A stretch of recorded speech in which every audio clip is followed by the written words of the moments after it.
Hello hello hello बच्चों, बहुत बहुत नमस्कार। स्वागत है सभी लोगों का आज के लेक्चर में। क्या मेरी आवाज आ रही है? क्या मैं दिखाई दे रहा हूं? जल्दी फटाफट से बता दीजिए। नमस्कार नमस्कार नमस्कार। जल्दी से मुझे बताइए, क्या मेरी आवाज आ रही है? क्या मैं दिखाई दे रहा हूं? भारी मात्रा में लोग जुड़ चुके हैं आज हमारे साथ। 17.5 करोड़ लोग जुड़े हुए हैं।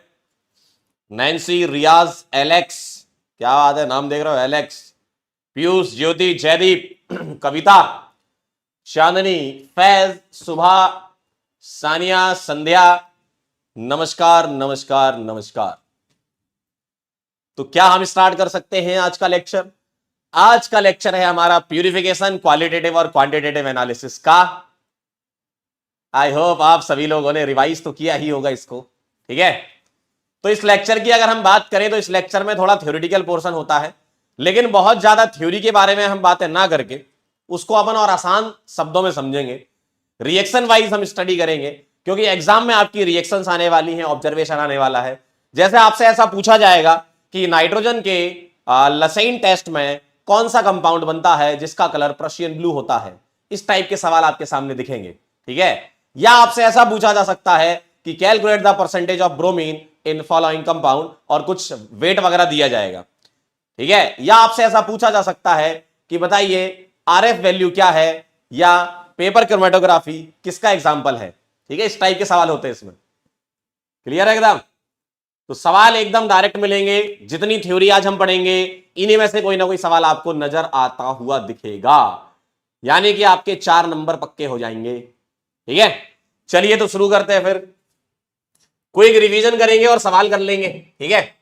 तो हम पढ़ेंगे क्वालिटेटिव क्वांटिटेटिव एनालिसिस, प्यूरिफिकेशन, और सवालों की प्रैक्टिस करेंगे एकदम मस्त तरीके से। आइए जरा, क्वालिटेटिव एनालिसिस की अगर हम बात करें तो इसमें एलिमेंट का डिटेक्शन किया जाता है।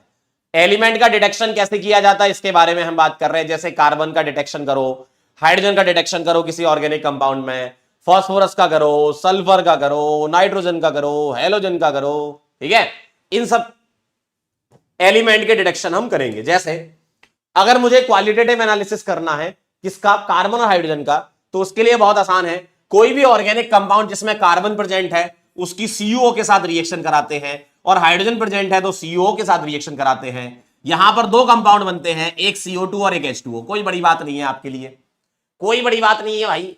CO2 और H2O बनता है। अब अगर आपको इसका कंफर्मेटरी टेस्ट करना है तो हम क्या करते हैं, हम करते हैं लाइम वाटर।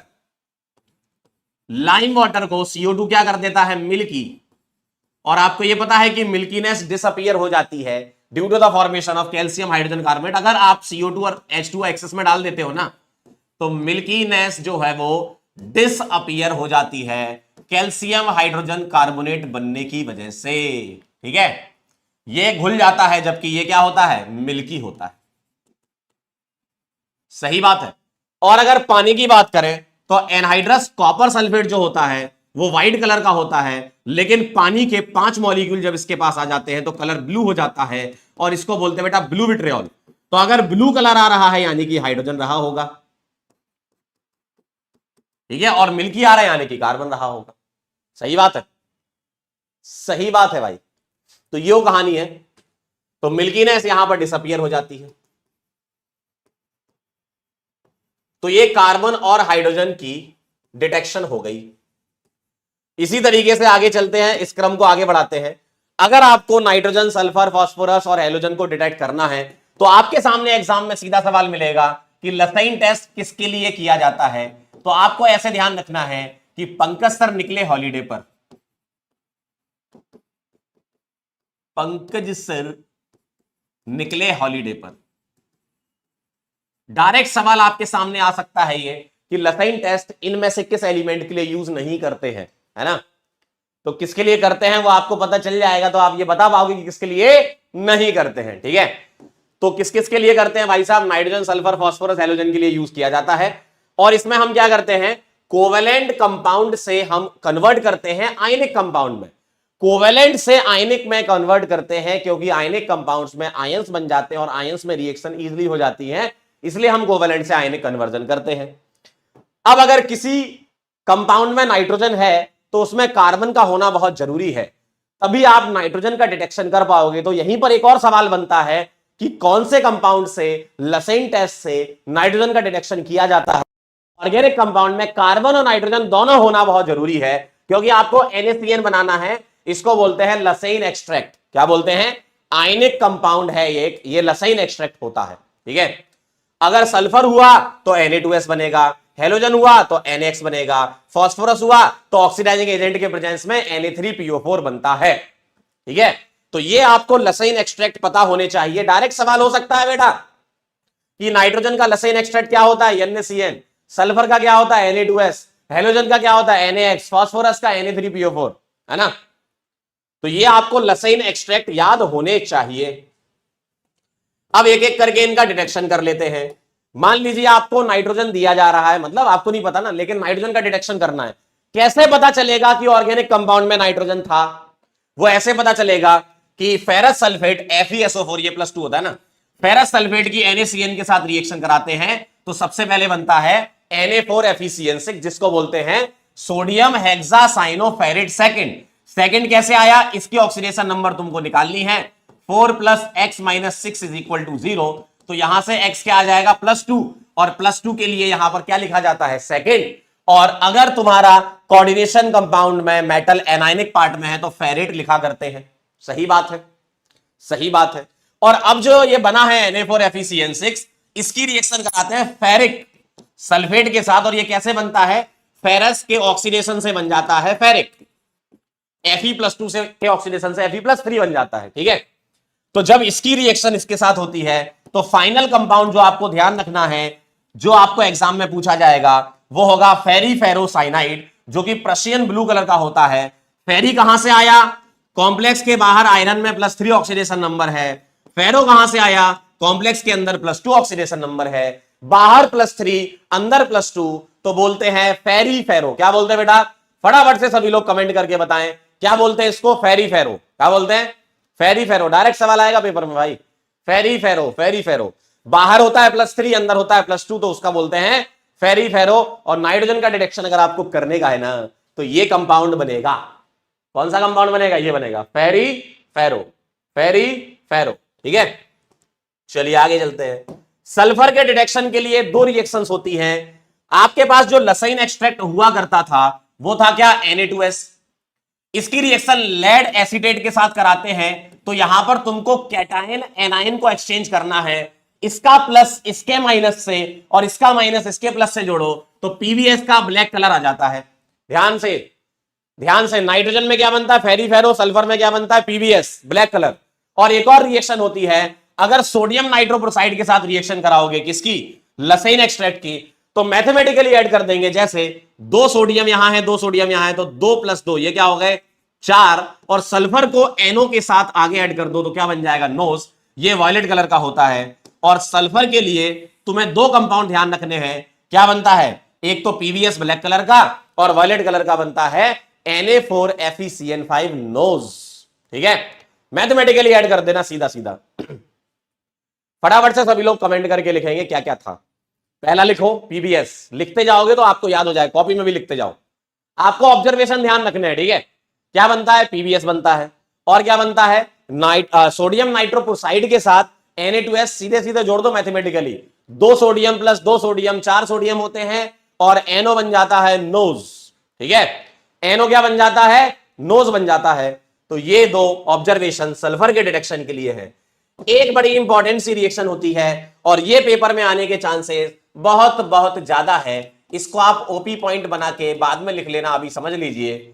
इनका कहना यह है कि अगर नाइट्रोजन सल्फर दोनों ही प्रेजेंट हुए तो जो ऑर्गेनिक कंपाउंड है उसमें सोडियम थायोसाइनेट लसाइन एक्सट्रैक्ट बनेगा, NaSCN लसाइन एक्सट्रैक्ट बनेगा, जो कि ब्लड रेड कलर देता है Fe+3 के साथ। देखो, अगर सल्फर और नाइट्रोजन दोनों आ गए तो NaSCN बनने का है, और NaSCN Fe+3 के साथ क्या बना लेगा? Fe+3 का थायोसाइनेट, जो कि ब्लड रेड कलर का होता है। इसके अलावा क्या क्या लिख सकते हो? FeSCN 2+ भी लिखा जा सकता है। आपको ऐसे याद नहीं करना कि सर यहां 3 होते हैं। आपको तो यह ध्यान रखना है कि SCN के साथ आयरन +3 ब्लड रेड कलर का होता है, और वो आपको ऐसा भी मिल सकता है। देखो, आयरन की ऑक्सीडेशन नंबर +3 आएगी, या तुमको वो ऐसा भी मिल सकता है FeSCN होल ट्वाइस प्लस यहां भी आयरन की ऑक्सीडेशन नंबर +3 है। तो ऐसा दे दें, ऐसा दे दें या ऐसा दे दें, तीनों बातें सही हैं। ब्लड रेड कलर है, ठीक है। कौन सा कलर है? Blood red. अगर तुम्हारे पास नाइट्रोजन और सल्फर दोनों आ गए तो ब्लड रेड कलर बनने वाला है, ठीक है।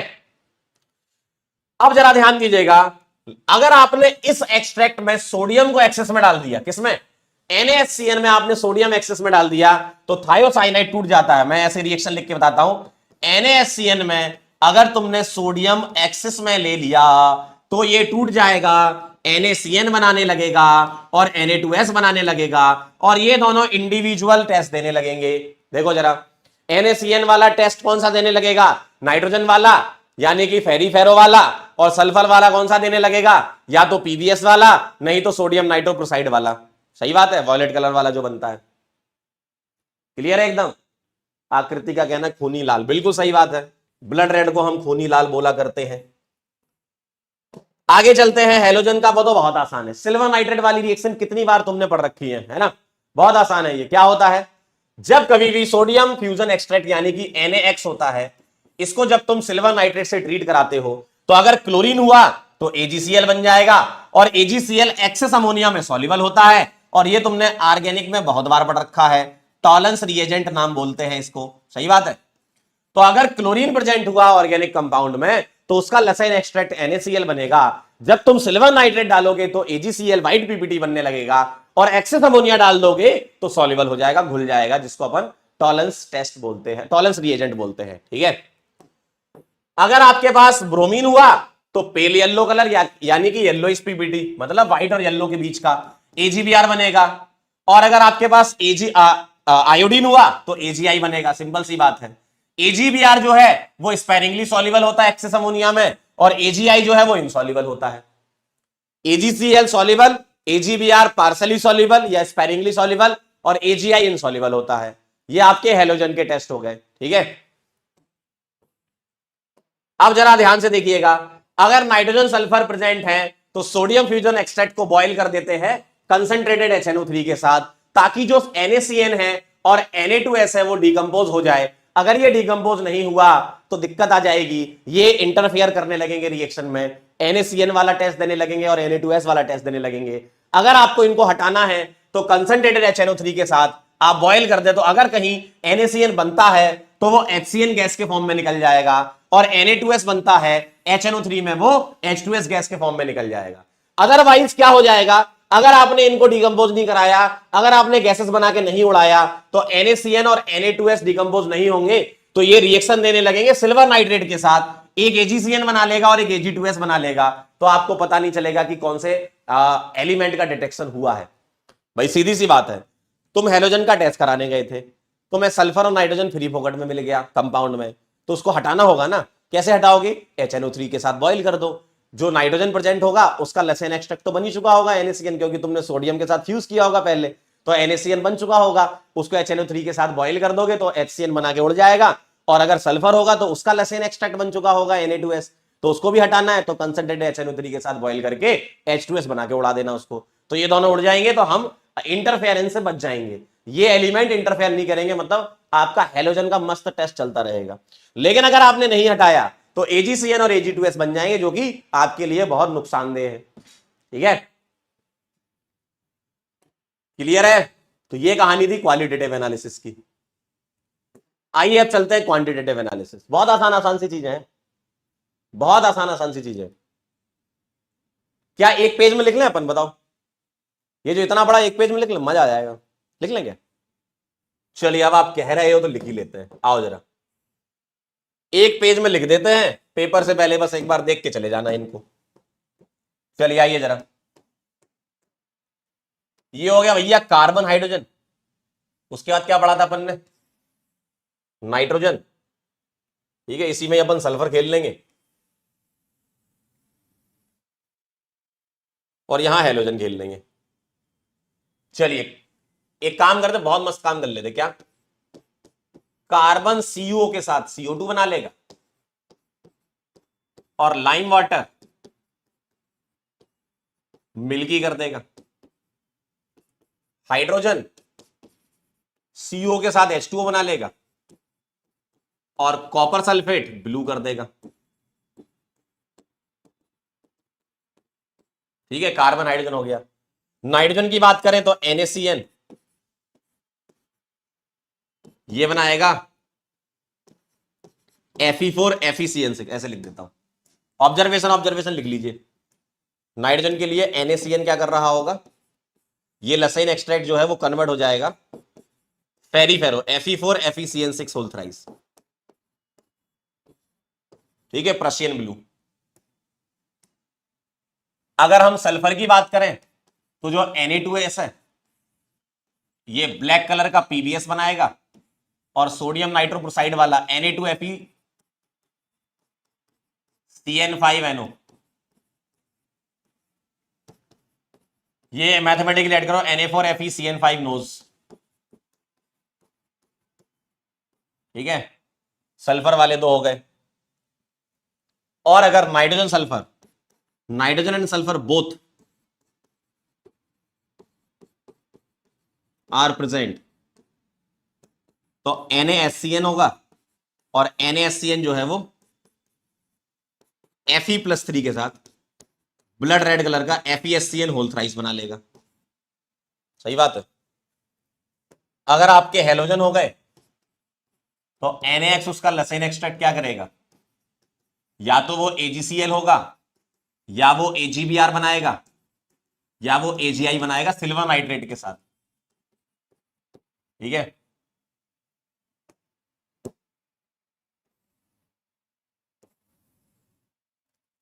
और soluble in excess ammonia, partially soluble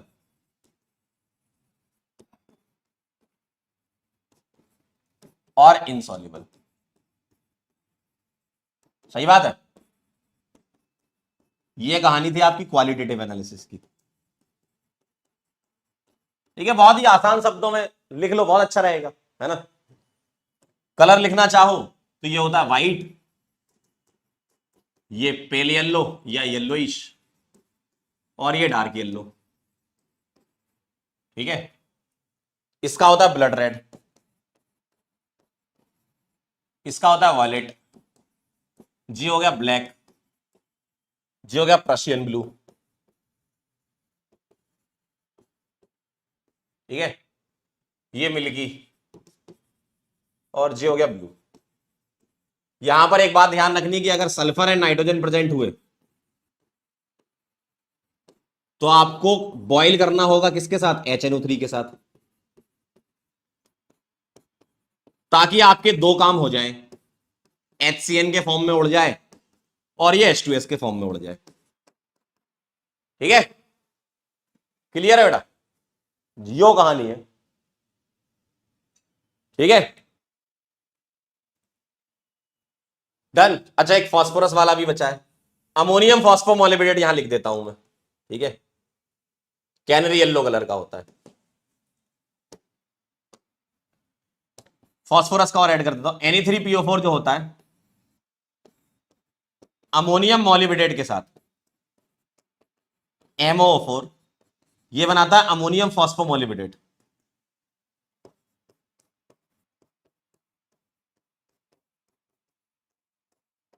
ठीक है, ये कैनरी येलो कलर का होता है, कैनरी येलो। ठीक है, तो फास्फोरस का और ऐड कर लीजिए इसमें। ठीक है, तो ये कहानी है बेटा। रश्मि का सवाल यह है कि हमें कैसे पता चलेगा कि कंपाउंड में नाइट्रोजन सल्फर है। बेटा वो सवाल में पूछेंगे तुमसे कि अगर नाइट्रोजन सल्फर प्रेजेंट हुआ तो क्या ऑब्जर्वेशन आएगा, ब्लड रेड कलर आएगा। ठीक है, डन है। तो ये बाद में आपने एक पेज लेना, उस पेज पे ये सब लिख लेना। ठीक है, तो आपका क्वालिटेटिव एनालिसिस वाला काम हो जाएगा, इन्हीं में से कोई ना कोई सवाल पूछ लिया जाएगा। आइए चलते हैं क्वांटिटेटिव एनालिसिस पर, और इसमें फॉर्मूले बेस्ड सवाल होते हैं। फॉर्मूले लिखेंगे क्या क्या होते हैं भाई। अगर कार्बन और हाइड्रोजन का एस्टिमेशन करना हो तो लीविक्स मेथड से किया जाता है। कार्बन कन्वर्ट होता है CO2 में और हाइड्रोजन कन्वर्ट होता है H2O में, और इसमें सिंपल मोल कॉन्सेप्ट लगाना है कि भैया ऑर्गेनिक कंपाउंड का अगर वजन अगर ऑर्गेनिक कंपाउंड का वेट जो है वो W है, ठीक है, इसका वेट W1 है और इसका वेट W2 है, तो मुझे परसेंटेज निकालना है। सिंपल मोल कॉन्सेप्ट लगाओ कि अगर CO2 है तो 44 ग्राम CO2 में 12 ग्राम कार्बन होगा ना, 44 ग्राम CO2 में 12 ग्राम कार्बन होगा, तो बस उसी से यूनिटरी मेथड लगा दो। 1 ग्राम में होगा 12/44 और W1 ग्राम में होगा W1, और टोटल परसेंटेज निकालना तो W से divide into 100। This is the percentage of carbon. Similarly percentage of hydrogen निकाल लो, इससे क्या आएगा, देखो कंपाउंड पता होगा तो आप निकाल लोगे ना, इसमें कितना हाइड्रोजन है 2 divide by 18 into W2/W into 100। Simple फॉर्मूले बेस्ड सवाल होते हैं, अगर कभी ऐसा सवाल आता है यहां पर वैल्यू पुट करिए और आंसर पाइए, ठीक है, वैल्यू पुट कर दीजिए और आंसर पाइए। ठीक, क्लियर है एकदम। चलिए बहुत बढ़िया, आगे बढ़ते हैं। हेलोजन के लिए देखते हैं। हेलोजन के लिए कहां से निकलता है, केरियस मेथड होता है इसमें, और हम यहां पर हेलोजन के लिए AgX मतलब सिल्वर नाइट्रेट वाली रिएक्शन लेते हैं और AgX कंपाउंड बनाते हैं। अगर AgX तुम्हारा AgCl हुआ, अगर AgBr हुआ और AgI हुआ, तो बस कुछ नहीं, अपने को क्या फॉर्मूला बनाना है, बना लो। AgCl में क्लोरीन कितना है 35.5 gram divided by 143.5 into W1, अगर मैं AgCl का वेट मान लूं, अपॉन W इंटू 100, ऐसा करना है। W ऑर्गेनिक कंपाउंड का है और W1 AgCl का वेट है। AgBr का निकालना है तो 80/188 इंटू अगर AgBr का W2 मान लूं तो ये फॉर्मूला बन जाएगा। AgI का निकालना है तो 127, और 127 में जरा 108 जोड़ देना, 8 और 7 15, 235 बन जाएगा ये, सही है, into W3/W into 100। W organic compound का वेट है, W1 इसका माना है, W2 इसका माना है और W3 इसका माना है, ठीक है, और ये सारे परसेंटेज में है भाई साहब, मतलब 100 से मल्टीप्लाई कर दिया, परसेंटेज आ गया। ठीक है, बहुत आसान है, बहुत आसान। ठीक है, अभी अपन सवाल करेंगे ना, मेन तो क्वेश्चन करना है आपको। सल्फर के लिए हम बेरियम सल्फेट के साथ बनाते हैं, BaCl2 डाल देते हैं, तो Na2S BaCl2 के साथ रिएक्शन करके बेरियम सल्फेट बना लेता है, और बेरियम सल्फेट में परसेंटेज सल्फर क्या आ जाएगा, अगर सल्फर तो 32 divided by 233 into W1/W into 100। W organic compound का वजन है और W1 ग्राम इसका मान लिया गया है, ठीक है, ठीक है, तो ये सब फॉर्मूले आपको पता होने चाहिए। फास्फोरस के लिए हम बात करें तो फास्फोरस में हम क्या करते हैं, एक तो हम मैग्नीशियम सल्फेट के साथ रिएक्शन करा के हीट करा देते हैं तो Mg2P2O7 बनता है, ठीक है, और एक आपका अमोनियम फॉस्फोमोलिब्डेट वाला रिएक्शन है, NH4 whole thrice PO4.12 MOO3। अच्छा, इसको याद करने का तरीका था कि 3 इंटू 4 इज इक्वल टू 12, और 3 से स्टार्ट किया तो 3 पे एंड, ताकि आपको आसानी से याद हो जाए। ठीक, तो अगर इससे बनाना है तो 62/222 इंटू W1/W इंटू 100, यहां से परसेंटेज फॉस्फोरस आ जाएगा, टोटल वेट इसका 222 होता है, और यहां से परसेंटेज फॉस्फोरस निकालना है तो 31/1877 इंटू, अगर मैं इसको W2 मान लूं, अपॉन W इंटू 100, ठीक है, तो इसका वजन हमने माना है क्या W1, और इसका वजन माना हमने क्या W2 ग्राम। ठीक है, तो ये सिर्फ आपको फॉर्मूले याद करके जाने हैं, अगर ये फॉर्मूले याद होंगे तो काम बन जाएगा आपका। ठीक है, ठीक है, चलिए अब यहां पर दो तरीके आते हैं, एक आता है आपका ड्यूमास मेथड और एक जेल्डाल्स मेथड नाइट्रोजन के एस्टिमेशन के लिए, है ना। एक ड्यूमास मेथड है और एक जेल्डाल्स मेथड है। ड्यूमास मेथड में क्या करते हैं, ऑर्गेनिक कंपाउंड कंटेनिंग नाइट्रोजन को हीट करवाया जाता है इस तरीके से, देखें, ऑर्गेनिक कंपाउंड कंटेनिंग नाइट्रोजन को CO के साथ हीट कराते हैं, ठीक है, ये एक बैलेंस रिएक्शन लिखी हुई है। तो यहां पर जो N2 है ना, इसको कलेक्ट किया जाता है। अब N2 को कलेक्ट किया जाता है कहां पर, किसी पर्टिकुलर टेम्परेचर और प्रेशर पर, ठीक है, और हम उस पर्टिकुलर टेम्परेचर और प्रेशर की कंडीशन को STP से मैच कराते हैं, और STP पर हम वॉल्यूम निकाल लेते हैं, ताकि तुम्हें पता चल जाए कि 22.4 लीटर में 1 मोल होता है, तो वहां से तुम वेट निकाल सकते हो, अगर तुम्हें वॉल्यूम STP पता चल गया और वेट आ गया तो आप फॉर्मूला बना सकते हो, है ना। तो हम कैसे करेंगे, ध्यान से देखिएगा, हम ऐसे लिखेंगे कि P माइनस P1 V1/T1, मतलब इस प्रेशर वॉल्यूम और टेम्परेचर पर N2 लिखा मैंने, और कंबाइन गैस लॉ लगाया STP पर P2 V2/T2। ठीक है, ध्यान से देखिएगा, P क्या है, P is the vapour pressure, sorry, P is the pressure of N2 gas, ठीक है। P is the pressure of N2 gas. अब जरा ध्यान से सुनिएगा, N2 गैस का प्रेशर है, लेकिन N2 के साथ साथ यहां पर H2O भी है, यानी कि ये कौन सा है, मॉइस्ट है, ठीक है। ये कौन सी गैस है, मॉइस्ट है। आपको इसमें से किसका प्रेशर हटाना पड़ेगा, एक्वस टेंशन हटानी पड़ेगी वाटर की, एक्वस टेंशन ऑफ H2O, है ना। और V1 जो आएगा वो आएगा volume at temperature T1, volume at temperature T1, और T1 क्या है, टेम्परेचर इन केल्विन। अब मेरी बात को ध्यान से सुनना, मैंने ये जो कंबाइंड गैस लॉ है ये इसके लिए लगा रखा है, तो यहां पर मेरा जो P2 होगा ना वो आएगा 760 millimetre of mercury, mm of Hg, ठीक है। और T2 क्या आएगा, 273 केल्विन। ये आपको अपनी तरफ से पुट करना पड़ेगा, और यहां से V2 इन ml तुम निकाल लोगे, ठीक है। V2 इन ml निकाल लोगे, V2 इन ml निकाल लोगे, और V2 इन ml निकालने के बाद आपको परसेंटेज नाइट्रोजन का फॉर्मूला बनाना पड़ेगा। अब मुझे बताओ, अगर तुम्हें एसटीपी पर वॉल्यूम पता चल गया, ठीक है, अगर तुम्हें एसटीपी पर वॉल्यूम पता चल गया तो तुम्हें पता है कि 22.4 लीटर में 1 मोल होता है, ठीक है। तो वहां से तुम कैलकुलेट कर सकते हो, मैं डायरेक्ट फॉर्मूला लिख देता हूं, क्या, 28/22,400 into V2 in ml divided by weight of organic compound into 100, ठीक है। ये परसेंटेज नाइट्रोजन का फॉर्मूला बन जाएगा। 100 से 100 आप उड़ा दो तो आपका थोड़ा सा आसान फॉर्मूला बन जाएगा, 28 divided by 224 into V2 in ml upon W, और ये परसेंटेज में आ गया क्योंकि मैंने 100 उड़ा दिया, ठीक है। क्लियर है। तो आपने क्या करा, यहां पर ये फॉर्मूला बना लिया, 28/222 V2 अपॉन W, और V2 किस में है, ml में, ठीक है। इसको अपन अप्लाई करेंगे अभी एक न्यूमेरिकल करके, तो ये फॉर्मूला ध्यान रखना, 28/224 V2 इन ml अपॉन W, ठीक है। इसी तरीके से एक अगला मेथड होता है जिसको बोलते हैं जेल्डाल्स मेथड, और जेल्डाल्स मेथड में आपको क्या करना होता है कि जो ऑर्गेनिक कंपाउंड है उसको अमोनिया में कन्वर्ट करते हैं, यानी कि ऐसा कंपाउंड जो अमोनिया में कन्वर्ट होने के बाद अमोनियम सल्फेट बनाना लगे, अमोनियम सल्फेट, क्योंकि H2SO4 के साथ हम रिएक्शन कराते हैं, तो अगर अमोनियम सल्फेट बना पा रहा है तो जेल्डाल्स मेथड के साथ आप एस्टिमेशन कर सकते हो। अगर नहीं बना पा रहा, और ऐसे कौन से होते हैं, बहुत इंपॉर्टेंट है भाई, एग्जाम में सवाल आ सकता है, ध्यान दें। जेल्डाल्स मेथड इज नॉट एप्लीकेबल, कहां पर, NO2 आ जाए, NO आ जाए, एजो कंपाउंड आ जाए, एजॉक्सी कंपाउंड आ जाए, ठीक है, नाइट्रोजन रिंग आ जाए, जैसे पायरिडीन आ जाए, ठीक है, पायरिडीन ऐसा होता है, क्विनोलिन आ जाए, क्विनोलिन ऐसा होता है, क्योंकि ये सारे के सारे क्या करते हैं, अमोनियम सल्फेट नहीं बना पाते, है ना, not quantitatively convert into ammonium sulphate.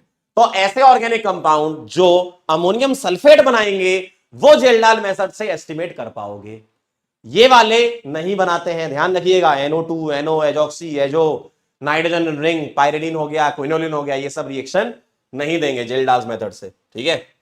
और अगर आपको एस्टिमेशन करना है जेल्डाल्स मेथड से, तो हम क्या करते हैं, अमोनियम सल्फेट बनाया करते हैं, यानी कि आप एक तरीके से कुछ ऐसी रिएक्शन करवाते हो कि अमोनियम हाइड्रोक्साइड की, जो जेल्डाल्स मेथड से आपने अमोनिया बनाया था, अमोनियम हाइड्रोक्साइड के साथ H2SO4 की रिएक्शन करा लो, और यहां पर एक कॉपर सल्फेट हम एज अ कैटलिस्ट यूज करते हैं, ठीक है, कैटलिस्ट की तरह एक कॉपर सल्फेट को यूज करते हैं, और ये अमोनियम सल्फेट बनाएगा,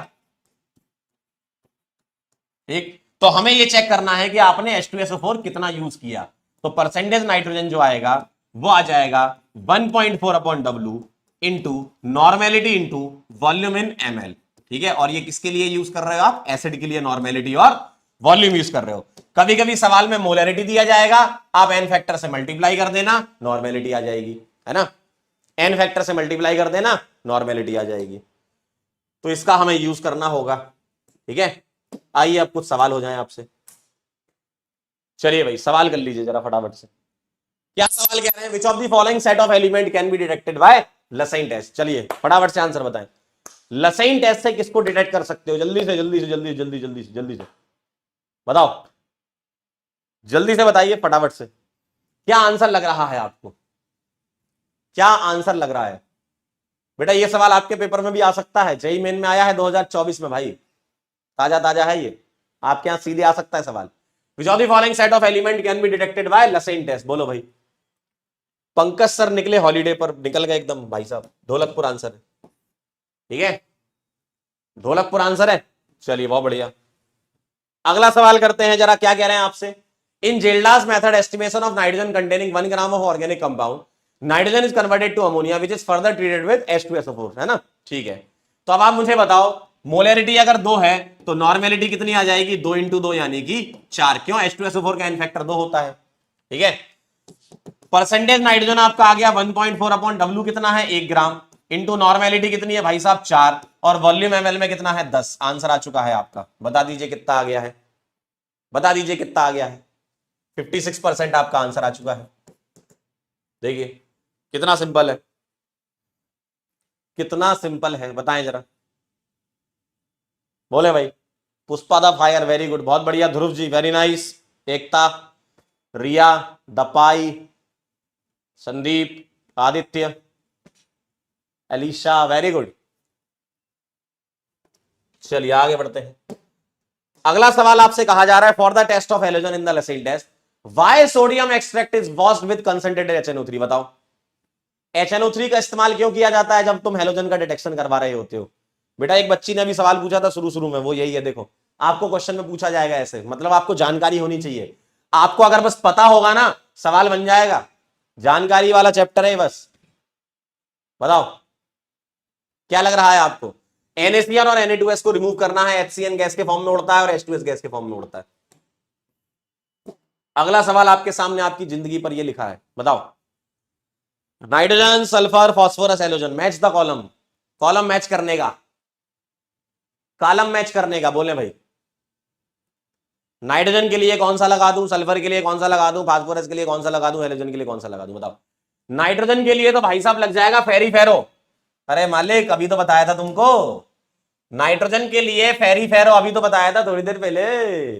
ठीक है, सल्फर के लिए कौन सा लगेगा, या तो PBS वाला होगा, नहीं तो सोडियम नाइट्रोक्लोराइड वाला होगा। फास्फोरस के लिए कौन सा लगेगा, कैनरी येलो वाला लगेगा, और हैलोजन के लिए सिल्वर नाइट्रेट लगेगा। आंसर आ गया भाई, ए का आएगा 3 और एक ही ऑप्शन में है डी। डी आंसर आया गया। अब आपको लग रहा है ना कितना आसान है, बेटा इतना ही आसान है। इस पर्टिकुलर पार्ट की अगर हम बात करें तो जो थ्योरी है ना वही सवाल है, जो थ्योरी है वही सवाल है बस। हाँ ये ध्यान रखना, ठीक है।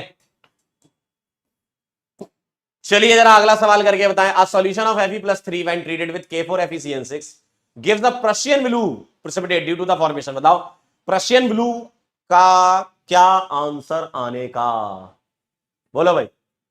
प्रशियन ब्लू का क्या आंसर आने का, बोलो भाई। एक कह रहा है सर ये क्लास कब से चल रहा है। बेटा इस क्लास को चालू हुए लगभग 28 साल 3 महीने 6 दिन और 4 घंटे और 3 मिनट और 3 सेकंड हो चुके हैं। कहां थे तुम अभी तक, बड़ी देर कर दी आने में। बोले भाई Fe4FeCN6 Dholakpur is the answer. अब इसमें भी सोचोगे क्या। अगला, compound that will give positive Lassaigne test for both nitrogen and halogen. बताओ नाइट्रोजन के लिए भी पॉजिटिव टेस्ट दे रहा हो और हैलोजन के लिए भी दे रहा हो। अच्छा हैलोजन के लिए देगा तो क्लोरीन होना चाहिए, या ऑप्शन में क्लोरीन है तो क्लोरीन के लगा और भी हैलोजन हो सकते हैं, ऑप्शन में क्लोरीन तो क्लोरीन होना चाहिए।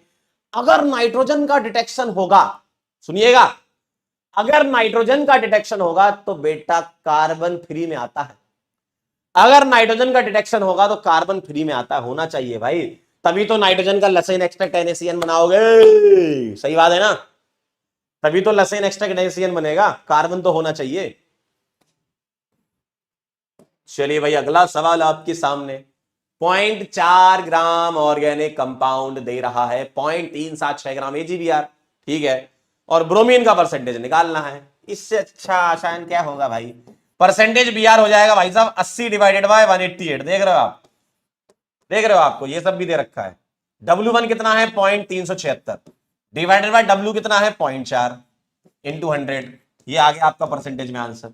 हालांकि आपके पास जब सवाल आएगा तो कैलकुलेशन ऐसी होगी कि कटा बीटी हो जाएगी, है ना, आसानी से कटने वाले दिए जाएंगे। ठीक है, समझ गए, काय समझ में आओ। चले आगे, चलिए बहुत बढ़िया। अगला सवाल देखें जरा। while estimating the nitrogen present in the organic compound by Geldas method the ammonia evolved from 0.25 gram of compound neutralizes 2.5 ml of 2 molar H2SO4। Percentage निकाल लो है, कैसे आ जाएगा देखो, 1.4 divided by W into normality into volume in ml, answer. चलिए भाई 1.4, W क्या है? Organic compound का वजन है। कितना दे रखा है सवाल में? 0.25 दे रखा है, तो ये हो गया 0.25, है ना। इंटू नॉर्मेलिटी कितनी है भैया? मोलरिटी 2 है तो नॉर्मेलिटी आ जाएगी 2 इंटू 2, 4, तो नॉर्मेलिटी 4। वॉल्यूम कितना दे रखा है? 2.5। लो हो गया काम, कर लियोगे सॉल्व, बहुत आसान है वो। देखो, अरे देखो देखो, अरे अब तो सॉल्व कर लोगे। कितना बढ़िया कट रहा है। पॉइंट हटाओगे यहां से, पॉइंट हटेगा यहां से, इससे बढ़िया कट गया। 56 आ गया, बहुत बढ़िया, वेरी नाइस, वेरी गुड। अगला, चलिए भाई आइए, चलिए भाई, चलिए भाई, चलिए भाई, चलिए भाई। अगला, in Carius method of estimation of halogen 0.45 gram of organic compound gave 0.36 gram of A G B R, और ब्रोमीन का परसेंटेज निकाल लो है। तो परसेंटेज बीआर आ जाएगा कितना? परसेंटेज बीआर आ जाएगा 80 डिवाइडेड बाय 188, और W1 कितना दे रखा है आपको? 0.36 दे रखा है, और ये दे रखा है 0.45। कितना बढ़िया कट रहा है, 9 से कटेगा, बहुत तगड़ा। इंटू 100, सॉल्व कर लेना इसको, ठीक है। ये परसेंटेज बीआर आ गया, ठीक है, ठीक है। चलिए अगला सवाल देखना जरा। A sample of 0.125 gram of organic compound when analyzed by Dumas method yields 22.78 ml of nitrogen gas collected over KOH at 280 Kelvin and 759 mm of Hg. The percentage of nitrogen आपको निकालना है, ठीक है। अब ध्यान से देखिएगा कैसे करना है इसको, तरीका बता देता हूं। कभी सवाल आया तो कैलकुलेशन बड़ी आसान से आती है। तो P माइनस पी वन, ये देखेंगे अपन, P minus P one into V one upon T one is equal to P2 V2 by T2। यहां से तुम्हें V2 निकालना है। P कितना दे रखा है? P कितना दे रखा है? 759, ठीक है, 759 P दे रखा है। और P1 है एक्वस टेंशन या वेपर प्रेशर, कितना है? 14.2, 14.2। और V1 कितना दे रखा है? 22.78, ठीक है, डिवाइडेड बाय T1 कितना दे रखा है? 280 केल्विन, ठीक है। और P2 तुम्हारा 760 mm आपको लेके चलना है, और V2 तुमको निकालना है ml में एसटीपी पर, है ना। और 273 आ जाएगा। यहां से तुमने V2 निकाला, और अब परसेंटेज नाइट्रोजन में पुट कर दिया, कितना? 28 डिवाइडेड बाय 224, और ये जो V2 निकाला यहां से, और ऑर्गेनिक कंपाउंड का वजन दे रखा है 0.125। यहां से आपका आंसर आ जाने वाला है, ठीक है, यहां से आपका आंसर आ जाने वाला है। सॉल्व कर लियो इसको। अगला देखें जरा। अब जो सवाल और आसान हो सकता है, पीछे वाला तो थोड़ा सा टफ की कैटेगरी में आ गया, और आसान सवाल ऐसा मिल सकता है कि आपको सीधे ये बोल दे कि भैया एसटीपी पर वॉल्यूम ले लो, तुम भी खुश रहो।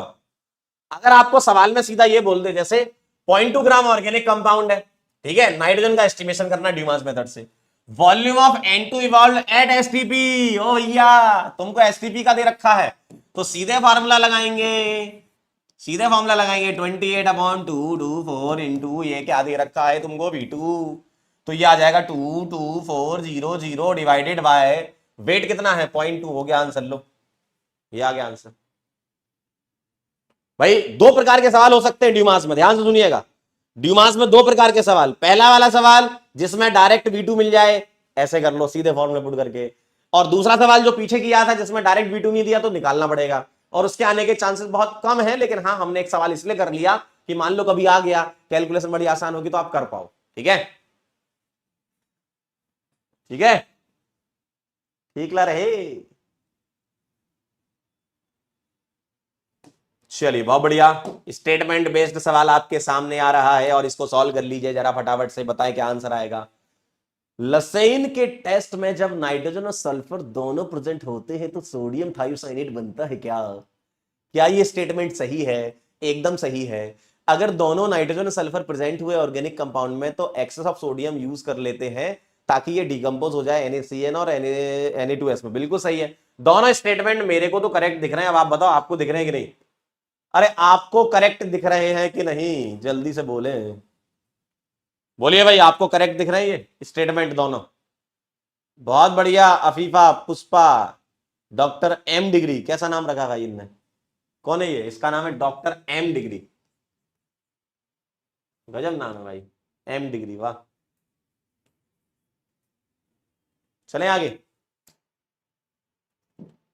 अगला सवाल क्या कह रहा है आपसे, 0.25 ग्राम of organic compound containing chlorine के 0.4 ग्राम ऑफ सिल्वर क्लोराइड, आय हाय आय हाय ओए होए, परसेंटेज क्लोरीन का फॉर्मूला लगा दो 35.5 डिवाइडेड बाय 143.5 इंटू एजीसीएल का वेट दिया है मालिक 0.4 और ऑर्गेनिक कंपाउंड का दिया है 0.25 इंटू करेंगे 100, आंसर लाएंगे मजे से। ठीक है, चलिए अगला, Gelda's method was used for the estimation of nitrogen in the organic compound.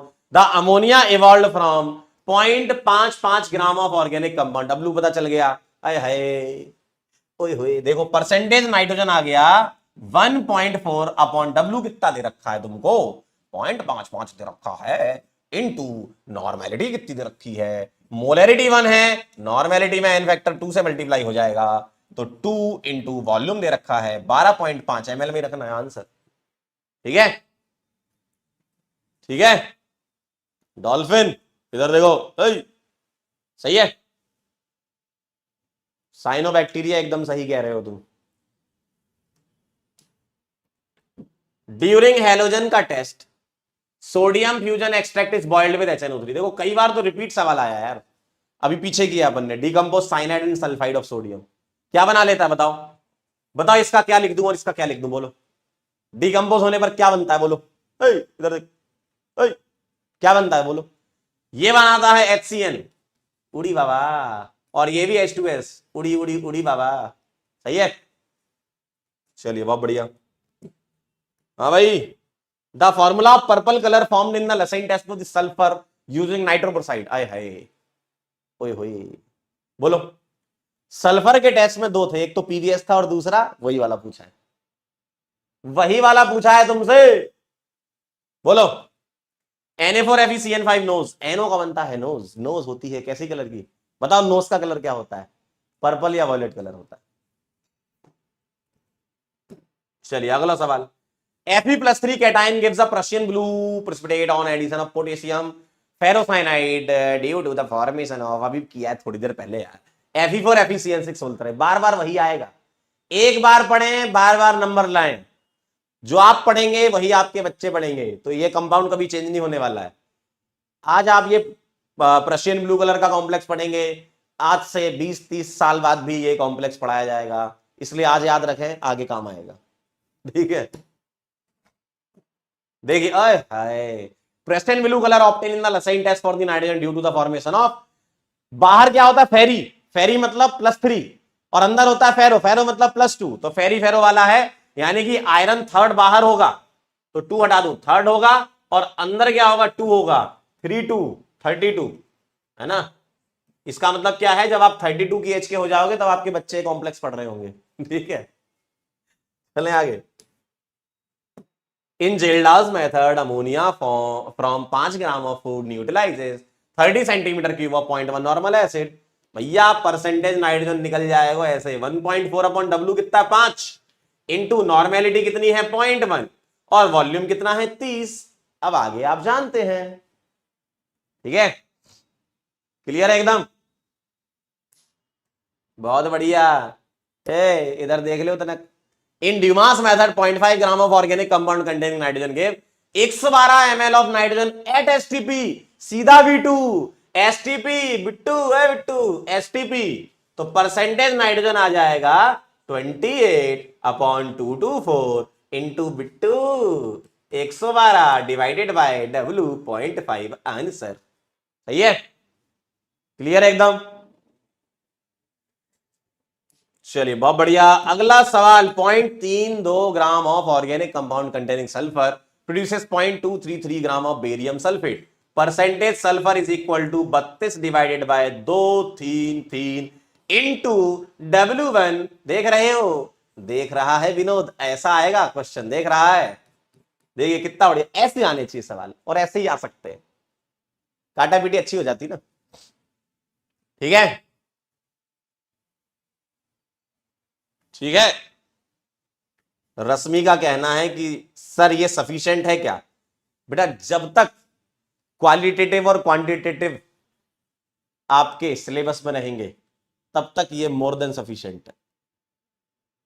बताया ना अभी 32 साल में भी आप बताना किसी को कि बेटा हमने भी ये पढ़ा था, तुम भी पढ़ो। कार्बन हाइड्रोजन को कैसे एस्टिमेट करते हैं? Liebig's method. अच्छा बाकी बता दो, Dumas nitrogen, Carius phosphorus, sulphur, halogen, ठीक है, और बता दो जेल्डास नाइट्रोजन। सही है। Kjeldahl's method can not be use for the estimation of nitrogen. बोलो बोलो बोलो बोलो बोलो। Kjeldahl's method can not be use for the estimation of nitrogen. Azo compound, nitrogen in ring, quinoline, और ये हो गया नाइट्रो। क्योंकि ये सब ना ये अमोनियम सल्फेट नहीं बना पाते। अगर ये नहीं बन रहा तो जेल्डास नहीं लगेगा। डी आंसर आ जाएगा। एक अंतिम सवाल आपकी जिंदगी में, जेल्डास मेथड के एस्टिमेशन में कॉपर सल्फेट को किस लिए यूज करते हैं? एज अ कैटलिस्ट यूज करते हैं ताकि अमोनियम सल्फेट बन जावे।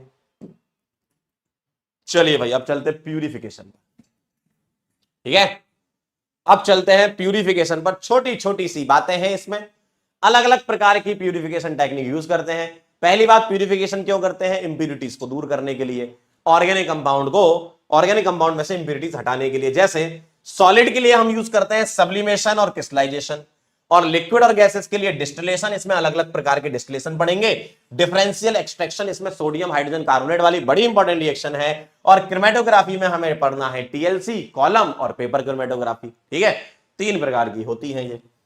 एक एक करके स्टार्ट करते हैं, बहुत आसान है। क्रिस्टलाइजेशन की बात करें तो भैया सॉल्युबिलिटी में अंतर होगा तो क्रिस्टलाइजेशन यूज करेंगे। देखो ये प्रिंसिपल ध्यान रखना, डिफरेंस इन सॉल्युबिलिटी यानी कि क्रिस्टलाइजेशन आपको यूज करना। जैसे शुगर के प्यूरिफिकेशन के लिए या पोटासियम के प्यूरिफिकेशन के लिए हम इसको यूज करते हैं, ठीक है। प्रिंसिपल ध्यान रखना, सॉल्युबिलिटी में अंतर, क्रिस्टलाइजेशन, ठीक है। सब्लिमेशन की अगर हम बात करें तो भाई सिंपल सी बात है, सॉलिड से सीधे कन्वर्ट होता है क्या? वेपर। कोई लिक्विड स्टेट आती नहीं है, ये सबको पता है भैया। आयोडीन हो गया, कैम्फर हो गया, नेफ्थलीन हो गया, अमोनियम क्लोराइड हो गया, इसके लिए यूज करते हैं। जिसमें आप सॉलिड से सीधे कहां चले जाओ? गैस में चले जाओ, सब्लिमेशन है, ठीक है। डिस्टिलेशन में अलग अलग प्रकार की डिस्टिलेशन होती है, और ये कब यूज करते हैं? Based on difference in boiling point. ध्यान से सुनिएगा, जब बॉइलिंग पॉइंट में अंतर होगा तो डिस्टिलेशन यूज करेंगे। किसमें? बॉइलिंग पॉइंट में अंतर होगा तो डिस्टिलेशन यूज करेंगे, ठीक है। और also use to separate volatile from non volatile impurity. बिल्कुल सही बात है भाई, अगर वोलेटाइल होगा तो वेपर में कन्वर्ट हो जाएगा, नॉन वोलेटाइल होगा तो वेपर बनेगी नहीं, तो आप उसको भी सेपरेट कर सकते हो, ठीक है। अलग अलग प्रकार के डिस्टिलेशन होते हैं। जैसे पहली बात करें सिंपल, फ्रैक्शनल, फिर वैक्यूम और फिर स्टीम। स्टीम वाला तो सबको याद था, ऑर्थो नाइट्रोफिनॉल और पैरा नाइट्रोफिनॉल। ऑर्गेनिक कंपाउंड में फिनॉल वाले चैप्टर में आपने अच्छे से पढ़ रखा था इसको। केमिकल बॉन्डिंग में भी पढ़ा होगा आपने इसको, है ना। ऑर्थो में इंट्रामोलिकुलर हाइड्रोजन बॉन्डिंग होती है, पैरा में इंटर होती है, ठीक। तो अलग अलग प्रकार के डिस्टिलेशन होते हैं, एक एक करके समझ लेते हैं क्या क्या होते हैं ये। अगर मैं सिंपल डिस्टिलेशन की बात करूं तो क्या कह रहे हैं इसमें? To separate liquid which have sufficient difference in boiling point. और कितना मानते हैं इसमें? मानते हैं कि बॉइलिंग पॉइंट डिफरेंस जो है वो 20 डिग्री से ज्यादा होगा, ठीक है। 20 डिग्री सेंटीग्रेड से अगर ज्यादा है बॉइलिंग पॉइंट डिफरेंस, तो उसके लिए यूज करते हैं अपन क्या? Simple distillation. जैसे क्लोरोफॉर्म को आपको एनिलीन से सेपरेट करना है। फ्रैक्शनल डिस्टिलेशन किस लिए यूज करते हैं? To separate liquid which have small difference in boiling point, यानी कि बॉइलिंग पॉइंट डिफरेंस जो है वो 20 डिग्री से अगर कम होगा तो हम फ्रैक्शनल यूज करेंगे। जैसे to separate different fractions of crude oil, petroleum industry में इसको यूज करते हैं, ठीक। वैक्यूम डिस्टिलेशन में हम इसको बोलते हैं डिस्टिलेशन अंडर रिड्यूस प्रेशर। और इसमें बोला गया है कि this method is used to purify liquid having very high boiling point. लेकिन जो लिक्विड डिकम्पोज हो जाते हैं बॉइलिंग पॉइंट या उसके नीचे, ध्यान से सुनना, वेरी हाई बॉइलिंग पॉइंट का डिफरेंस यानी कि boiling point difference greater than 20 तो होगा ही होगा, लेकिन जो कंपाउंड है वो डिकम्पोज हो जाएंगे उसके बॉइलिंग पॉइंट पहुंचने पर या उसके पहले, ठीक है। इसके लिए यूज करते हैं वैक्यूम डिस्टिलेशन। अगर मैं एग्जांपल की बात करूं तो ग्लिसरॉल जो है उसको सेपरेट करते हैं स्पेंटली से सोप इंडस्ट्री में, है ना। ग्लिसरॉल को सेपरेट किया जाता है, ये वैक्यूम डिस्टिलेशन होता है। और स्टीम डिस्टिलेशन सबको पता है, ठीक है। ऑर्थो नाइट्रो पैरा नाइट्रोफिनॉल के लिए यूज करते हैं, which are steam volatile and immiscible with water. मतलब पानी में इमिसिबल हो लेकिन स्टीम वोलेटाइल हो, मतलब स्टीम में वोलेटाइल हो जाते हैं ये। जैसे ऑर्थो नाइट्रोफिनॉल और पैरा नाइट्रोफिनॉल की बात करो, जिसमें इंट्रामोलिकुलर हाइड्रोजन बॉन्डिंग होती है ना, इंट्रामोलिकुलर हाइड्रोजन बॉन्डिंग, वो ज्यादा वोलेटाइल हो जाता है ना, कंपेरिजन टू इंटर। क्योंकि इंटर में एसोसिएशन होता है, मॉलिक्यूल जुड़ जाते हैं, इजीली वेपर नहीं बनती, तो बॉइलिंग पॉइंट ज्यादा होता है इंटर का, है ना। तो ये बहुत इंपॉर्टेंट एक क्वेश्चन होता है कि भैया ऑर्थोनाइट्रोफिनॉल और पैरानाइट्रोफिनॉल, बताओ किसका बॉइलिंग पॉइंट ज्यादा होता है? बोलो। इधर मॉलिक्यूल का एसोसिएशन तो इसका बॉइलिंग पॉइंट ज्यादा, और बॉइलिंग पॉइंट इसका ज्यादा, तो वोलेटिलिटी किसकी ज्यादा? कौन सा इजीली वेपर में कन्वर्ट कर सकते हो? ऑर्थो वाली की वोलेटिलिटी ज्यादा होती है, ठीक है।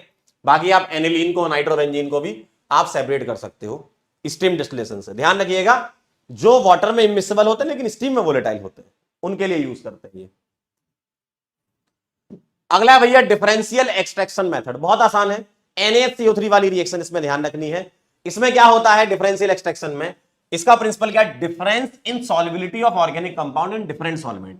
मतलब ऑर्गेनिक कंपाउंड अलग अलग सॉल्वेंट में अलग सॉल्युबिलिटी दिखाता है, उसके लिए अपन यूज कर रहे हैं। जैसे फिनॉल को मुझे बेंजोइक एसिड से सेपरेट करना है, मैंने इसमें NaCO3 डाल दिया, तो NaCO3 क्या करेगा? इसके साथ रिएक्ट करेगा, इसके साथ नहीं करेगा, इसके साथ करेगा। ये वही वाली रिएक्शन है जो GOC में मैंने बताई थी। Reaction will proceed in the production of weaker acid, है ना। तो इसके साथ रिएक्शन करता है ये, इसके साथ नहीं करता है, तो ये रिएक्शन कर लेगा, ये सेपरेट हो जाएगा। देखो, इसके साथ नो रिएक्शन, इसके साथ रिएक्शन, यानी कि जो रिएक्शन कर लेगा वो सॉल्ट बना लेगा और वो किसी एक लेयर में चला जाएगा और फिनॉल दूसरी लेयर में रहेगा, और दोनों को आप सेपरेटरी फनल से सेपरेट कर सकते हो, ठीक है। जैसे एग्जांपल के तौर पे ये डायग्राम देखें जरा, बहुत ध्यान से देखें। ऑर्गेनिक कंपाउंड यहां पर एक्वस लेयर में है, ठीक है, और ये सॉल्वेंट की लेयर है। लेकिन अब ऑर्गेनिक कंपाउंड, जैसे जैसे ऑर्गेनिक कंपाउंड ये अपन ने मिलाया, तो ऑर्गेनिक कंपाउंड यहां चला जाएगा, तो ऑर्गेनिक कंपाउंड सॉल्वेंट की लेयर में चला गया और नीचे आपकी एक्वस लेयर रही। जैसे मान लो मेरे पास फिनॉल और बेंजोइक एसिड था, ठीक है, फिनॉल और बेंजोइक एसिड था, तो अगर मैंने सॉल्वेंट मिलाया NaCO3, तो बेंजोइक एसिड ऊपर चला जाएगा और फिनॉल नीचे रहेगा। आप इस टोटी को खोल दीजिए और यहां से फिनॉल को बाहर कर लीजिए, है ना, क्योंकि NaCO3 में तो बेंजोइक एसिड रिएक्ट कर रहा था, तो वो तो ऊपर चला जाएगा और फिनॉल जो है वो एक्वस लेयर में रहेगा, तो उसको आप सेपरेट कर सकते हो, ठीक है। ठीक है, तो ये है डिफरेंशियल एक्सट्रैक्शन मेथड। क्रोमेटोग्राफी एक लेटेस्ट टेक्निक होती है, किसके लिए यूज करते हैं? मिक्सचर को सेपरेट करना हो, प्यूरिफाई आपको करना हो कंपाउंड को, या प्यूरिटी टेस्ट करनी हो, इसके लिए अपन यूज करते हैं, ठीक है। क्रोमेटोग्राफी की अगर हम बात करें तो इसमें दो फेज होते हैं, एक स्टेशनरी फेज जो यूजुअली क्या होता है सॉलिड और लिक्विड, और एक होता है मोबाइल फेज जो कि प्योर सॉल्वेंट या मिक्सचर ऑफ सॉल्वेंट का होता है, या गैसेस भी हो सकती है, ठीक है। दो प्रकार के फेज होते हैं, एक स्टेशनरी और एक मोबाइल। अब अगर हम बात करें टाइप ऑफ क्रोमेटोग्राफी की, तो एडजॉर्प्शन क्रोमेटोग्राफी होती है, ठीक है, और ये किस प्रिंसिपल पर बेस्ड है? ध्यान से सुने, based on the fact that different component of a mixture have different degree of adsorption, ठीक है। और वो एडजॉर्प्शन कहां पर हो रहा होगा? एडजॉर्बेंट पर हो रहा होगा। एडजॉर्बेंट क्या यूज करते हैं? यूजुअली सिलिका जेल करते हैं, अगर ये नहीं करना तो एल्यूमिना कर सकते हो आप, ठीक है। तो स्टेशनरी फेज यहां पर सॉलिड मिलता है और मोबाइल फेज लिक्विड और गैस मिलता है। दो प्रकार की क्रोमेटोग्राफी हम पढ़ते हैं, एक एडजॉर्प्शन में है, ये ध्यान रखना, एडजॉर्प्शन में एक कॉलम है और एक थिन लेयर है। देखो एडजॉर्प्शन में दो पढ़ते हैं, कॉलम क्रोमेटोग्राफी और थिन लेयर क्रोमेटोग्राफी, और एक पेपर क्रोमेटोग्राफी है जो पार्टीशन क्रोमेटोग्राफी का एग्जांपल होता है। ये तीन टाइप की क्रोमेटोग्राफी है, ठीक है। ये किस प्रिंसिपल पर बेस्ड होता है? एडजॉर्प्शन प्रिंसिपल पर बेस्ड होता है, ठीक है। जैसे कॉलम क्रोमेटोग्राफी की बात करें, कॉलम क्रोमेटोग्राफी मैं समझा देता हूं, ये आप पढ़ तो लोगे। देखो जैसे मान लो मेरे पास सॉल्वेंट डाला हुआ है और मैंने मिक्सचर ऑफ दी कंपाउंड डाल रखे हैं, मान लिया मैंने A+B+C यहां पर है, ठीक है, और यहां मैंने एडजॉर्बेंट डाल दिया है। तो अब क्या होगा? A और B और C कैसे सेपरेट हो रहे होंगे? A B C इस तरीके से सेपरेट हो रहे होंगे, जैसे मान लो ऊपर A रह गया तो B और C नीचे आ गया, और ऐसा क्यों हो रहा होगा? डिफरेंट डिग्री ऑफ एडजॉर्प्शन की, डिफरेंट डिग्री ऑफ एडजॉर्प्शन रही होगी, ठीक है, एडजॉर्प्शन रही होगी, डिफरेंट डिग्री ऑफ एडजॉर्प्शन। जैसे A एडजॉर्ब हो गया होगा, B C नहीं होगा। अब B और C में से फिर B पहले हो गया होगा, C बाद में हुआ होगा, है ना। मतलब कंपाउंड की अलग अलग एडजॉर्बिंग पावर की वजह से उनको अलग अलग समय पर आप सेपरेट कर सकते हो, ठीक है, सेपरेट किया जा सकता है। और ये ग्रेविटी प्रिंसिपल आप मान लो ग्रेविटी पर बेस्ड है, क्योंकि नीचे की तरफ ये सेपरेट हो रहे हैं। थिन लेयर की बात करें तो ये कैपिलरी एक्शन पर बेस्ड होता है। जैसे मान लीजिए मेरे पास एक ग्लास की प्लेट है, ठीक है, ये एक जार है, इसमें ग्लास की प्लेट है, और मैंने क्या करा, एक बेस लाइन ले ली, ये रही बेस लाइन, ठीक, और मैंने एक सैंपल डॉट लगा दिया, इसमें से मुझे कलर को अलग करना है। एक सैंपल मैंने एक इंक उठाया, मार्कर उठाया, और उससे अपन ने इस TLC की प्लेट होती है थिन लेयर क्रोमेटोग्राफी में, एक ग्लास की प्लेट होती है, सिलिका जेल की स्लरी लगा दी जाती है, मतलब एक पेस्ट बना लेते हैं और इसको ग्लास की प्लेट पर लगा देते हैं। अब मैंने क्या करा, यहां पर एक डॉट लगा दिया, ठीक है, सैंपल डॉट लगा दिया। अब मुझे इसमें से कलर सेपरेट करने हैं, तो मैंने इसको डिप कर दिया इस सॉल्वेंट के अंदर, तो होगा क्या, इस सॉल्वेंट के अंदर मैंने डिप किया तो होगा क्या, सॉल्वेंट धीमे धीमे धीमे धीमे ऊपर चढ़ने लगेगा, ठीक है, सॉल्वेंट ऊपर चढ़ेगा। और ये जो डॉट मैंने लगाया सैंपल डॉट, इसमें से जो डिफरेंट कलर्स होंगे वो अलग अलग जगह पर, जैसे मान लो कोई कलर यहां पर आकर दिखने लगेगा, कोई यहां दिखेगा, ठीक है, कोई कलर यहां दिखेगा, और वो डिपेंड करता है कि जिसकी अलग अलग डिग्री ऑफ एड्जॉर्प्शन उस हिसाब से वो एड्जॉर्ब हो रहे होंगे, है ना। और ऐसा माना जाता है कि भाई जो डॉट नीचे की तरफ होगा उसका एड्जॉर्प्शन पावर ज्यादा होगी, ठीक है, जो डॉट नीचे की तरफ होगा, और जो ऊपर की तरफ मूव हो रहा होगा, भाई मूव हो रहा है यानी कि वो आसानी से एड्जॉर्ब नहीं हो पा रहा है, तो वो ऊपर की तरफ जाएगा, उसकी एड्जॉर्प्शन पावर कम रही होगी, ठीक है। ध्यान से सुनिए, मेरे पास एक सैंपल डॉट है, आप ये घर पे भी कर सकते हैं एक्सपेरिमेंट, आपके पास भले कांच की प्लेट ना हो, आप एक पेपर लेके भी कर सकते हो ये, ठीक है। पेपर लेना, उसमें एक डॉट लगा देना, नीचे पानी डाल देना, एक लाइन खींच देना नीचे, और आप थोड़ी देर के बाद देखना कलर धीमे धीमे ऊपर की तरफ चढ़ने लगेंगे, है ना। तो सॉल्वेंट भी ऊपर जाता है, और जो सैंपल डॉट है इसके अंदर जो भी कलर होंगे वो अलग अलग आपको दिखने लगेंगे, अलग अलग डिग्री ऑफ एड्जॉर्प्शन होती है इनकी, ठीक है। वही वाली बात वहां लिखी जो मैंने समझाया। अब देखो दिखता कैसे है, जो फाइनल आपको दिखेगा वो ऐसा दिखेगा, ठीक है। सॉल्वेंट यहां था, शुरू में यहां था, लेकिन आपके एक्सपेरिमेंट के बाद यहां पहुंच गया, ठीक है। ध्यान से देखिएगा, सॉल्वेंट यहां था, यहां पहुंच गया, गया गया, यानी कि सॉल्वेंट ने कितनी डिस्टेंस ट्रेवल की, y, ठीक, और आपके सैंपल डॉट ने कितनी ट्रेवल करी, x, ठीक है। तो इसने x ट्रेवल करी, अभी इन्होंने मान रखा है कि एक ही कलर दिख रहा है, वैसे दो तीन अगर अलग अलग कलर है तो सबका अलग अलग RF वैल्यू आएगा, ठीक है। इसने x करी, इसने y करी, यहां से आप RF वैल्यू निकाल सकते हो जिसको बोलते हैं रिटार्डेशन फैक्टर, और जो कंपाउंड की पोलैरिटी के बारे में बता सकता है या एड्जॉर्प्शन पावर के बारे में बता सकता है। तो इनका कहना है कि RF वैल्यू कैसे निकलती है, distance moved by the component of the mixture from baseline, जो कि x था, ठीक, और सॉल्वेंट ने कितना ट्रेवल किया, जो कि y है, इससे तुम्हें RF वैल्यू पता चल जाएगी। अब ध्यान से सुनिएगा, मान लीजिए किसी सैंपल डॉट में दो कलर है, ठीक है, माना मैंने दो कलर है, ठीक, सपोज एक कलर है ऐसा, इसको मैंने ए बोल दिया और इसको मैंने बी बोल दिया, बताओ किसकी एड्जॉर्प्शन पावर ज्यादा है, बोलो किसकी एड्जॉर्प्शन पावर ज्यादा है। एड्जॉर्प्शन का मतलब क्या होता है, बॉन्ड बनना, या तो वीक बॉन्ड बनते हैं या स्ट्रॉन्ग बॉन्ड बनते हैं, किसके बीच में, सॉल्यूट सॉल्वेंट के बीच में, है ना, बॉन्ड बनना। तो मुझे बताओ ए और बी में से किसकी किसकी किसकी एड्जॉर्प्शन पावर ज्यादा है। मैं बोलूंगा बी की एड्जॉर्प्शन पावर ज्यादा, क्योंकि ये ज्यादा मूव नहीं कर पा रहा है, नीचे की तरफ से ऊपर की तरफ जाना, कैपिलरी एक्शन पर बेस्ड है, तो बी की एड्जॉर्प्शन पावर ज्यादा है, ठीक है। अगर मैं पूछूं एल्यूशन किसका ज्यादा है, एल्यूशन का मतलब क्या है, कंपाउंड को सेपरेट करना, सेपरेट कौन आसानी से हो रहा होगा, जो मूव कर रहा होगा, तो एल्यूशन किसका ज्यादा है, इसकी एड्जॉर्प्शन पावर ज्यादा है और इसका एल्यूशन ज्यादा है। एल्यूशन मतलब क्या है, मिक्सचर में से सैंपल डॉट में से कलर को सेपरेट करना, उसको एल्यूशन बोलते हैं। तो एल्यूशन किसका ज्यादा है, इसका ज्यादा है, ए का। क्यों, क्योंकि ये ऊपर की तरफ जा रहा है, तो जो इजीली मूव कर जाएगा वो एल्यूट जल्दी हो जाएगा, मतलब आसानी से सेपरेट हो जाएगा, एल्यूशन मतलब सेपरेशन समझ लो आप, है ना, ठीक है। तो ये ध्यान रखिएगा, इस पर बेस्ट क्वेश्चन आ चुके हैं। अगला भैया पार्टीशन क्रोमेटोग्राफी, बहुत आसान है, पेपर क्रोमेटोग्राफी है। पीछे हमने टीएलसी में क्या किया था, एक ग्लास की प्लेट ली थी, उस पर स्लरी लगाई थी सिलिका जेल की। यहां क्या करेंगे, पेपर ले लेंगे, पेपर को मोड़ लो और उसके थ्रू आप कर लो एक्सपेरिमेंट, है ना। तो ये कह रहा है based on differential partition of the compound of the mixture between stationary and mobile phase, या लिक्विड पेपर क्रोमेटोग्राफी भी इसको बोलते हैं। यहां पर स्टेशनरी फेज लिक्विड है, मोबाइल फेज लिक्विड है।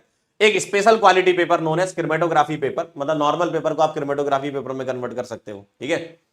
तो क्रोमेटोग्राफी पेपर में क्या होता है, वाटर ट्रैप होता है जो कि स्टेशनरी फेज की तरह काम करता है। देख लो ऐसा दिखता है ये, इन्होंने क्या करा, ये देखो दिखेगा आपको टीएलसी जैसा ही, लेकिन ये पेपर है, पेपर को मोड़ दिया गया है, ये ऐसा है, ठीक है, ये ऐसा कर दिया आपने, पूरा पेपर था आपका, ये पूरा पेपर था, ठीक, आपने इसको मोड़ लिया ऐसे, ठीक है। तो ये ऐसा दिख रहा है आपको, ऐसा दिख रहा है, ठीक। तो आप यहां पर नीचे सैंपल डॉट लगा दो और उससे सेपरेट कर लो, भाई उसको आप सॉल्वेंट में डिप कर दो, बेस लाइन नीचे मान लो, तो ये भी नीचे से ऊपर उठेगा, ठीक है। तो इसको पेपर क्रोमेटोग्राफी बोलते हैं, पार्टीशन क्रोमेटोग्राफी का एग्जांपल है, ठीक है। चलिए सवाल कर लीजिए प्यूरिफिकेशन के, क्या कहना है इनका, आ जाओ जरा। इनका कहना है कि technique use for purification of steam volatile water immiscible substance, बताओ जो स्टीम में तो वोलेटाइल हो लेकिन पानी में इमिसिबल हो, बोलो बोलो, स्टीम में वोलेटाइल हो और पानी में इमिसिबल हो, जल्दी से बता दो क्या होना चाहिए। अरे नाम में लिखा है स्टीम डिस्टिलेशन, भाई स्टीम डिस्टिलेशन यूज ही तो तभी करते हो। ठीक है भाई, स्टीम डिस्टिलेशन कब यूज करोगे? स्टीम में वोलेटाइल होगा और पानी में मिक्सेबल होगा।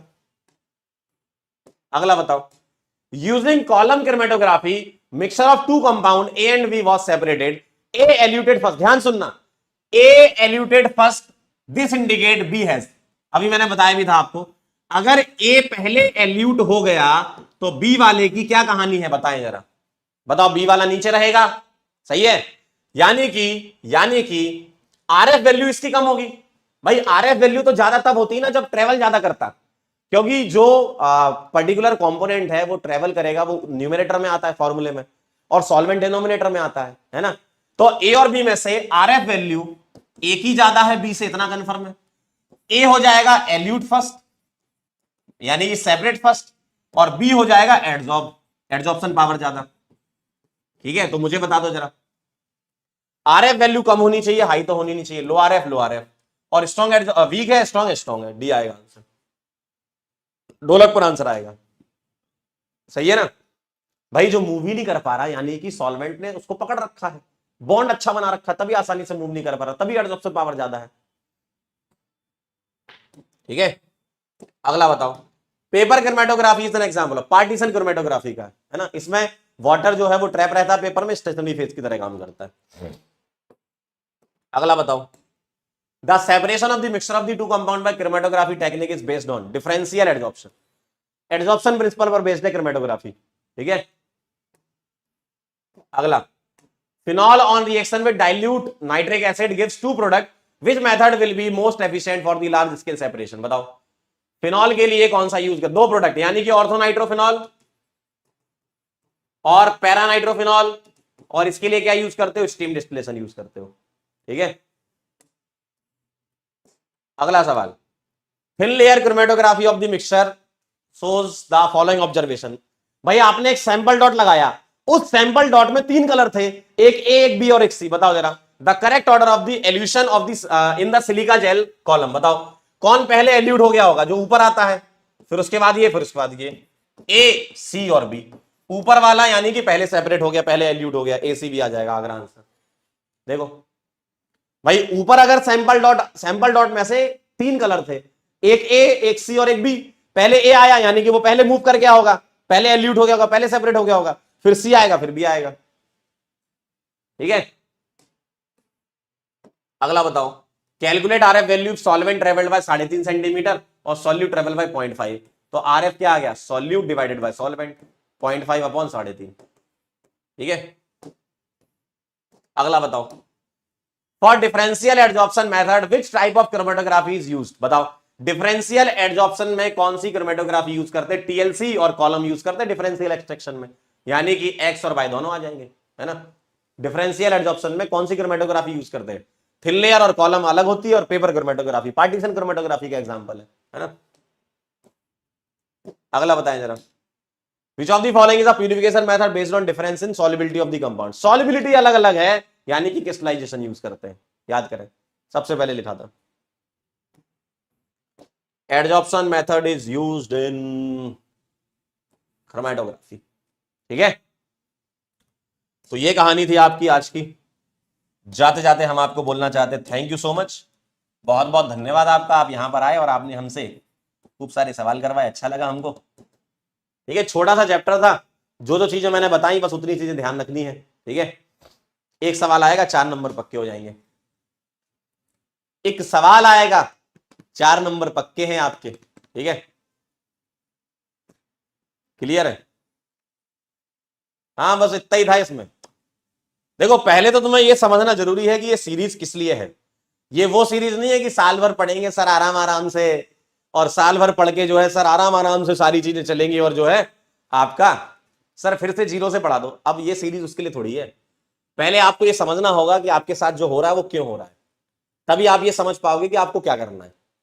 ठीक है, अलग अलग प्रकार की सीरीजेस हम लोग लाते हैं, बैच होता है, बैच में पूरे साल भर पढ़ते हैं जिसमें तुम्हें पढ़ना चाहिए था जो कि तुम नहीं पढ़े, फिर तुमने सोचा कि नहीं चलो हम वन शॉट से कर लें, बड़े लेक्चर जो उम्मीद वाले से फुल डिटेल में पढ़ाया जाता है वो भी आप ही के लिए है। आपको अगर उससे समझ में आता है तो बहुत अच्छी बात है, लेकिन अगर आपने पहले से कुछ पढ़ रखा है, ये सीरीज किस लिए आई है, आपने पहले से कुछ पढ़ रखा हो तो सवालों की प्रैक्टिस और एक क्विक रिवीजन के लिए है। इसमें ऐसा नहीं है कि सर आराम आराम से चलो, हो ही नहीं सकता भाई।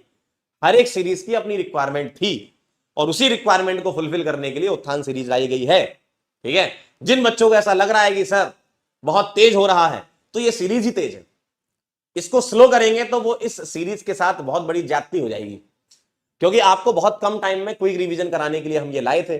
उन बच्चों के लिए लाए थे जिनका रिवीजन पहले से था, बस उनको तुरंत रिवाइज करना था, जिनकी खुद से रिवीजन नहीं हो पा रहा था, उनके लिए ये सीरीज है। ठीक है, तो पहले तुम्हें ये समझना होगा कि तुम किस जगह पर हो। अगर आपको इसी लेक्चर को डिटेल में पढ़ना है तो मैंने भी कई बार पढ़ा रखा है फुल डिटेल में। आप डालो पंकज सर प्यूरिफिकेशन, बढ़िया बेहतरीन एक्सपेरिमेंट करते हुए पढ़ाया मैंने तो, उसमें बाकायदा क्रोमेटोग्राफी के एक्सपेरिमेंट करे हुए। अगर आपको फुल डिटेल में समझना है तो आप वहां से समझ लीजिए, है ना। तो पहले आपको रिक्वायरमेंट समझनी होगी कि ये क्यों हुई है। ठीक है, अब जाते जाते हम आपको, बहुत दिन हो गए ना आपसे मिले हुए, 2 लाइनें सुना देते हैं।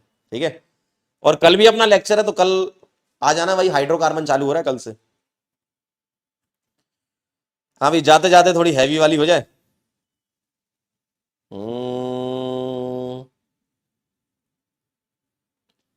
चलिए भाई,